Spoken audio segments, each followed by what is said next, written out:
G'day everyone and welcome. On this edition of the Trek Zone Spotlight, I had intended to interview John Trigonis, Indiegogo's film, creative and equity strategist. However, after several weeks of organising a time to sit down and chat, the question was asked about what we'd be talking about. When I mentioned Axanar and Alec Peters, John declined the interview and is now refusing to answer my emails.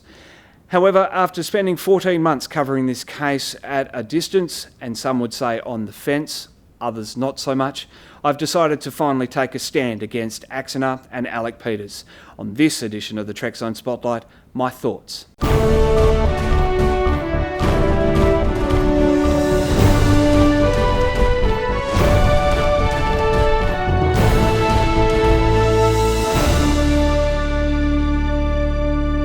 On the 22nd of March this year, Alec Peters launched another crowdfunding project aiming to keep the lights on at his studio. The studio he'd built from a shell of a warehouse he had an extended lease on.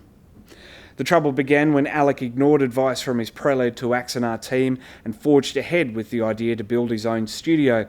And while he spent much of the $1.4 million retrofitting the warehouse, it sat idle for a year before CBS and Paramount filed their lawsuit against him. By January 2016, Alec had poured over $1 million into the studio, which still was not ready for any production work. He proclaimed that the lawsuit had sucked dry the bank account holding that $1.4 million of donor funds for the feature film. Rent and utilities was excessive at over $15,000 a month. The studio retrofit wasn't complete, and the sets were either not built or not completed.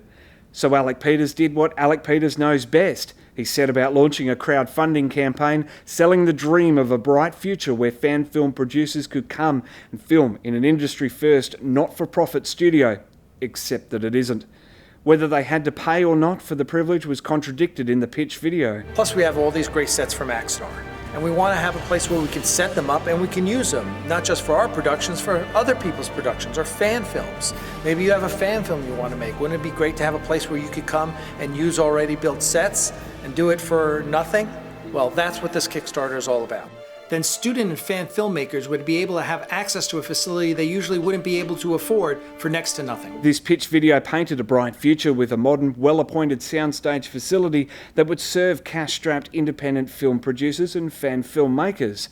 But it had become a money pit, and while Alec promised donors and loyalists that there were productions lined up to film there, it's never been shown that anyone has or will, especially with the lack of soundproofing on the soundstage.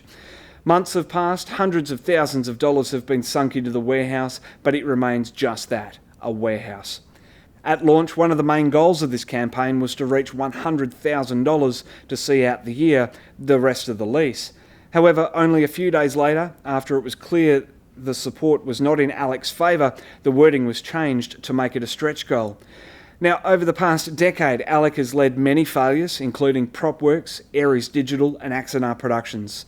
It seems now he can add industry studios to the list as the metrics continue to track downwards on this campaign. Alec will more than likely receive a 5-figure payout and walk away from this whole debacle. Unsuspecting victims are more than likely donating to this campaign because it sounds just. After all, it's one man trying to keep the lights on at a studio for all. What these donors may fail to realise is that Alec has a proven track record of project creep, always wanting a little bit more to make it just that little bit more. But I tell you what, if Star Trek continues, Star Trek New Voyages or Starship Intrepid's Nick Cook had half the money Alec did at one point, they could have made double the amount of content he has. Then there are also nefarious donations soliciting identity theft, where a keyboard warrior or keyboard warriors have created false accounts and donated in the name of known opponents to Alec Peters. Indiegogo refused to comment on these incidents and also failed to investigate them. Additionally, the Industry Studios campaign will end with a very clean image after comments questioning Alec's motives and challenging his assertions are scrubbed as spam, the loophole Indiegogo created after they were criticised for allowing campaigners to freely delete unwanted comments. Staff working in their trust and safety teams certainly seem to have a cushy job, as I can't see any evidence of them lifting a finger. Indiegogo seems content to collect their 9% cut of whatever is raised, no matter how that is achieved, especially given that Alec has now changed the scope of this project, significantly altering it from the original purpose. Now, with much less than the $60,000 target reached and the deadline looming larger, Axanar PR man Mike Borden released a statement via Alec's Facebook page, stating that the generous landlord had forgiven the rest of the lease and they were moving out by the end of the month. They're looking for a cheaper alternative elsewhere in the United States. With the desire stated clearly that the alleged completed sets will be moved, I have to wonder who's stumping up the money for that. It's also unclear who will receive the money from the crowdfunding campaign, as Alec is washing his hands of the failed business. Comments have also been written stating that Axanar could be made at industry studios for cost price. But one has to wonder why he's now willing to film in a studio he doesn't own, given how much effort he put into ignoring the dozens of other options in the LA area. Alec leaves behind a fan film community irrevocably changed by his actions, and donors who will never see Axanar or industry studios again. It's sad, because Alec claimed he needed guidelines to make his movie, but no one asked him to make it.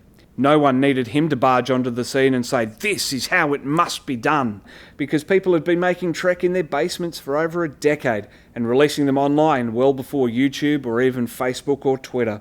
And funnily enough, people will continue to make Trek in their basement for years to come, long after the name Alec Peters is resigned to the folklore that is Star Trek fandom. Star Trek Continues has released a new episode and plans to release a couple more. New Voyages in upstate New York is now an awesome set tour. Starship Intrepid in the United Kingdom continues, and my next fan film project is coming. For the Trek Zone Spotlight, I'm Matt Miller.